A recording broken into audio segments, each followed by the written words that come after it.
In order to understand whether fundamental rights can be amended or not, we need to go through several steps which are in count of 7 in number.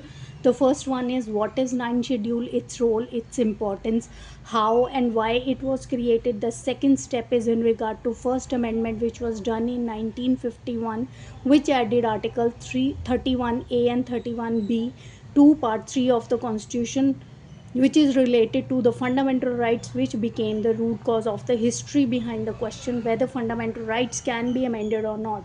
The third step to be followed is Shankari Prasad versus Union of India, in which Article 31A and 31B was challenged, or the First Amendment, which came within a year of the Constitution came into force, was challenged. Fourth step is in regard to the judgment called the Sajjan Singh versus State of Rajasthan judgment, in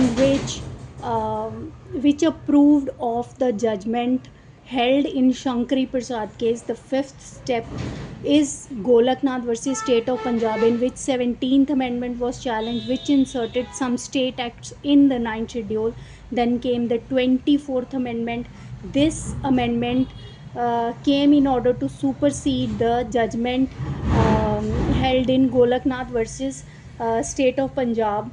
24th Amendment added clause 4 to Article 13 of the Constitution, and clause 3 added to Article 368 of the Constitution. Then came the last step, which is a historical judgment called Keshav Nanda Bharti case. This is also called as the fundamental rights case,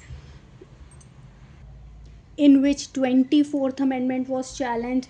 It also settled the controversy whether fundamental rights can be amended or not. It also decided the extent of Article 368 and also the basic structure theory, which became a history.